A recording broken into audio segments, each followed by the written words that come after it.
एउटा थिए राजा, एउटी थिइन् रानी, दुवै मरे सकियो कहानी। 2058 साल जेठ 19 गतेको रात नारायण हिची दरबार, समय करिब रातिको 9 बजेको थियो। राजा वीरेन्द्रले आयोजना गरेको दरबारिया भोजमा करिब 23 जना सहभागी थिए, जहाँ राज परिवारका सदस्य भन्दा अरूको सहभागिता थिएन, हुन पनि मिल्दैन थियो, किनकि त्यो नितान्त पारिवारिक भोज थियो र त्यही भोज राज परिवारको अन्तिम सामूहिक उपस्थिति बन्न पुग्यो। त्यो रातको अन्त्य रक्तपातमा भयो। राजा वीरेन्द्र, रानी ऐश्वर्या, राजकुमार निराजन, युवराज दीपेन्द्र सहित 9 जना सदस्यहरू मारिए।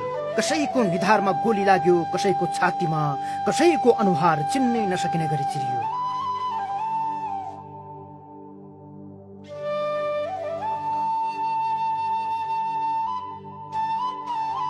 सोह्र घण्टासम्म नेपाली मिडियामा कुनै समाचार आएनन्, तर बीबीसी र भारतीय सञ्चार माध्यमले घटना भएको केही समयभित्रै बारम्बार ब्रेकिङ दिइरहेका थिए। घटना भए लगत्तै जानकारी पाउने 2 जना व्यक्ति मात्रै थिए। प्रहरी महानिरीक्षक प्रदीप शमशेर, जसले 9:15 मै जानकारी पाएका थिए, राजदरबारका सैनिक सचिव विवेक शाह, जसले पनि 9:15 मै जानकारी पाएका थिए। उनीहरू दुवैलाई जानकारी दिने राजदरबार एडिसी अफिस थियो। त्यसपछि राज परिषद अध्यक्ष केशरजन रायमाझीले 9:45 मा खबर पाए र उनीले तत्कालीन प्रधानमन्त्री गिरिजाप्रसाद कोइरालालाई 10:50 मा खबर गरेका थिए, अर्थात् देशको प्रधानमन्त्रीलाई झण्डै 1.5 घण्टापछि हत्याकाण्डको जानकारी भयो। राजा वीरेन्द्र शाह सबैले श्रद्धाले पुकार्ने नाम थियो। देशका सारा जनताले आफ्नो अभिभावक गुमाएका थिए। हिन्दू संस्कारमा आफ्ना बुवाआमा गुमाएपछि मात्रै कपाल खौरिने चलन छ। त्यति बेला अधिकांशले आफ्नो कपाल खौरिएका थिए। राजतन्त्रका कट्टर विरोधी र ज्ञानेन्द्र शाहलाई देखिन नसहने गगन थापा जस्ता नेताहरूले कपाल खौरिएर 13 दिनसम्म शोक मनाएका थिए। म त राजा वीरेन्द्रको वंशनाश हुँदै गर्दा यहाँ दाह संस्कार भइसके पछाडि म 13 दिनसम्म कपाल खौरिएर, बाआमा भएको मान्छे कपाल खौरिएर गएर माथिपट्टि गएर म 13 दिनसम्म बसेको मान्छे। दरबार हत्याकाण्डलाई लुकाउन आज जति पनि बनावटी कथा कहानी, फिल्म र डकुमेन्ट्रीहरू निर्माण गरिएको छ, यी सबै सत्यलाई लुकाउन गरिएको प्रयास मात्रै देखिन्छ। त्यसो भए को थियो त हत्यारा? सरकारी प्रतिवेदनले युवराज दीपेन्द्रलाई हत्यारा घोषणा गर्यो। उनीमाथि आरोप लगाइदियो देवयानी राणासँगको प्रेम सम्बन्ध र विवाहको विषय अस्वीकार गरेपछि उनी रिसाएका थिए र आमा बुवासँग विवाद भएपछि राजवंश नै सखा पार्न उठ्यो। प्रतिवेदनमा भनिएको छ दीपेन्द्रले मदिरा र लागु पदार्थ सेवन गरेका थिए। त्यसपछि उनले आत्मनियन्त्रण गुमाउँदै दरबारमा अन्धाधुन्दा गोली चलाए। श्रीपाद युवराजाधिराज सैनिक कम्ब्याट पोसाकमा बिलियार कोठामा प्रवेश गरेपछि कालो रङको बन्दुक 9mm क्यालिबर MP-5K अटोमेटिक सब मेसिन गन। दरबार हत्याकाण्डको भोलिपल्टै दीपेन्द्रलाई राजा घोषणा गरियो। 3 दिनपछि उनको निधन भयो। त्यसपछि वीरेन्द्रका भाइ ज्ञानेन्द्र शाह राजा बने।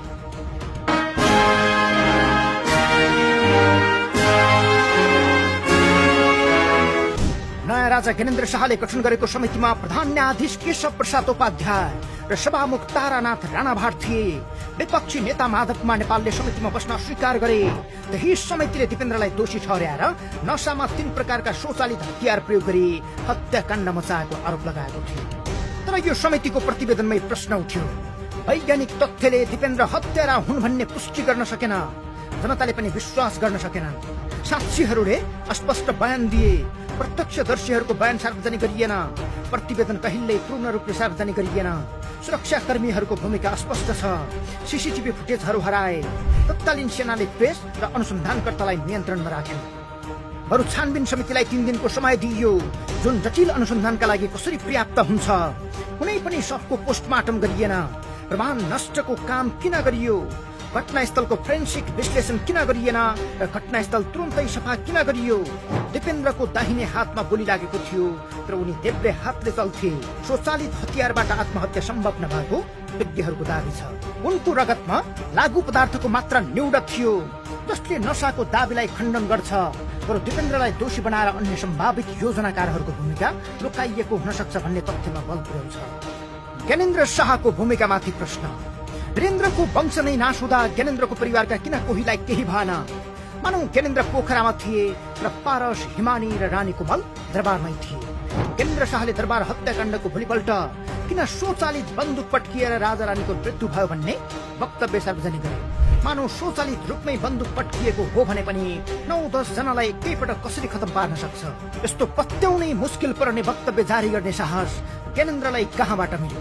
त्यसमा पनि आफै राजा भएर शासन गर्दाका 3 वर्षसम्म किन कुनै छानबिन समिति वा दाइको हत्यारा पत्ता लगाउनतर्फ लागेनन् वा अनुसन्धान किन गरेनन्? घटनापछि त्रिभुवन सदन अर्थात् घटनास्थल भत्काइयो, शवहरूको पोस्टमार्टम नगरी हतारमा दाह संस्कार गरियो, जसले रहस्यलाई थप गहिरो बनायो। पोस्टमार्टम नगर्ने निर्णय र आदेश ज्ञानेन्द्रबाटै भएको थियो भनिन्छ। फलत वीरेन्द्रको सम्पूर्ण वंश नष्ट हुँदा ज्ञानेन्द्रको परिवार सुरक्षित रहेको विषयले अहिले पनि शंका उत्पन्न गर्छ। त्यही शंकाकै बलमा ज्ञानेन्द्रले गद्दी हत्याउन यो हत्याकाण्डको योजना बनाएको वा कम्तीमा जानकार भएको हुन सक्ने भन्ने अर्थमा प्रश्न पनि उठिरहन्छन्। उनले राजा भए लगत्तै सम्पत्ति आफ्नो नियन्त्रणमा लिने प्रयास गरेका थिए र छानबिनमा ढिलासुस्ती समेत गरे। अझ 3 वर्ष आफै राजा भएर शासन गर्दा समेत पुनः छानबिन गर्ने प्रयास गरेनन्। यदि दिपेन्द्र दोषी थिए भने ज्ञानेन्द्रले किन आफ्नै भतिजाको निष्पक्ष अनुसन्धान गर्न सकेनन्? तर त्यति बेलाको हत्याकाण्ड दिपेन्द्रबाटै भएको थियो भन्ने अर्थ लाग्ने गरी प्रत्यक्षदर्शी फारसले यस्तो स्टेटमेन्ट दिएका थिए। जतिजना त्यो बेला बाँच्यो सबै भागे मानिहरू हो। हेर्नुहोस्, नभएदेखि त्यो सिनारी यस्तो थियो कि त्यहाँबाट कोही पनि निस्किँदैन थियो। मेन गर्न पर्ने दाम र भाइ 3 जना थियो। हेर्नुहोस्, यङ जेनेरेसन भने अब हामीमा एकजनाले त्यो गर्दैपछि कसो के लाग्छ भित्रैबाट भएपछि त। तथापि ज्ञानेन्द्र शाहमाथिका आरोपहरू अनुमानमा आधारित छन्। कुनै ठोस प्रमाण फेला परेको छैन। फलत जब जब दरबार हत्याकाण्डको प्रसङ्ग उठ्छ ज्ञानेन्द्रले समेत आफ्नो परिवारमाथि प्रहार भएको बताउँछन्। त्यसो भए विदेशीले हत्याकाण्ड मचाएका थिए त? कतिपय विश्लेषकहरू भन्छन् नेपालको परराष्ट्र नीति त्यस बेला चीनतर्फ झुकिरहेको थियो। राजा वीरेन्द्रको जोन पीस प्रस्ताव भारत र अमेरिकाका लागि असहज बन्दै गएको थियो। यही कारण विदेशी गुप्तचरहरू सक्रिय थिए। कसैले यसमा भारत र CIA अमेरिका जस्ता एजेन्सीको संलग्नता थियो भन्ने आशंका गर्छन्, जुन आशंका प्रचण्डले पनि बारम्बार गरिरहेका छन्। केही विदेशी विश्लेषक र पत्रकारहरूले भारतीय ले हत्याकाण्ड मचाएर राजपरिवारलाई सखाप पारेको दाबी नै गरिरहेका छन्। समय की सरकार ने पूरे राजशाही का सफाया भारत की से कराया और वहाँ की पूरी राजशाही को कत्लेआम किया। उसमें हम लोग शामिल थे, क्योंकि प्रधानमंत्री को पत्र ले और फिर दोबारा नेपाल लिए। तर यी दाबीहरू पनि राजनैतिक बयानबाजीमा आधारित छन्। कुनै कागजात वा ठोस प्रमाण भेटिएको छैन। यही घटनापछि नेपालमा राजतन्त्र कमजोर भयो र गणतन्त्र स्थापनाको बाटो खोलियो। श्री 5 को सरकारलाई अब उपरान्त नेपाल सरकार बनिन्छ। यसर्थ राजनैतिक दलहरूमाथि पनि शंका छ। उनीहरू नै हत्यारा नभए पनि यसको जानकारी उनीहरूलाई पक्कै छ भन्ने गरिन्छ। नत्र दरबार हत्याकाण्डका 2 दशकसम्म प्रत्येक दल पटक पटक सत्तामा पुगेका छन्। अधिकांशले अन्तिम राजा ज्ञानेन्द्र शाहलाई दोषी देख्छन् तर प्रमाण दिन सक्दैनन्। अहिले राष्ट्रसत्ता पुनः स्थापना गर्दै ज्ञानेन्द्र शाहलाई राजा बनाउनु पर्ने माग सहित राप्रपा सहितका दलहरू पुनः आन्दोलनमा उत्रिएका छन्। तर प्रचण्डदेखि ओलीसम्म भाइमाराको आरोप लगाइरहेका छन्। भाइमाराको हो आफ्नै वंश मास्नेले त्यहाँ आएर अहिले फेरि दाग लगाउन मिल्छ। शहरमा भइरहेछ हराएको मूर्ति, खोजी भइरहेछ भाइमारा, खोजी भइरहेछ राष्ट्रिय पकेटमारा। हत्या भयो, शाही शासन टुट्यो, गणतन्त्र आयो र अझैसम्म न त पुनः अनुसन्धान गरियो न सत्यता सार्वजनिक गरियो। राजनैतिक दलहरू चुप छन्। के यो गणतन्त्र ल्याउने षड्यन्त्रमूलक हत्याकाण्ड थियो त? कि सत्यता सबै दल र प्रमुख नेताहरूलाई थाहा छ तर डर धम्कीले उनीहरू बाहिर ल्याउनै चाहँदैनन्?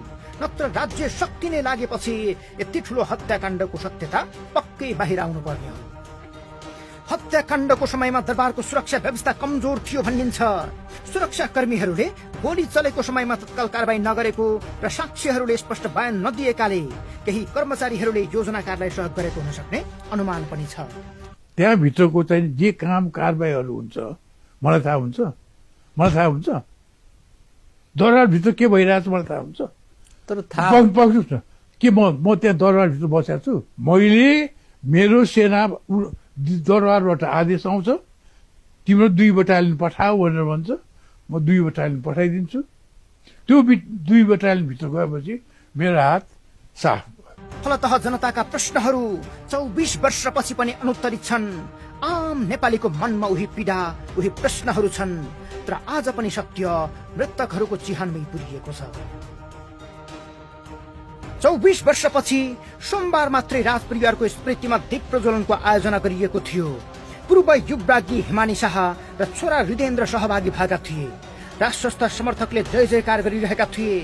तर माओवादी निकट वैसेल पुगेर ढुङ्गा मुडा गर्दै खेद्ने प्रयास गरेपछि अवस्था केही समय निकै तनावग्रस्त बन्यो।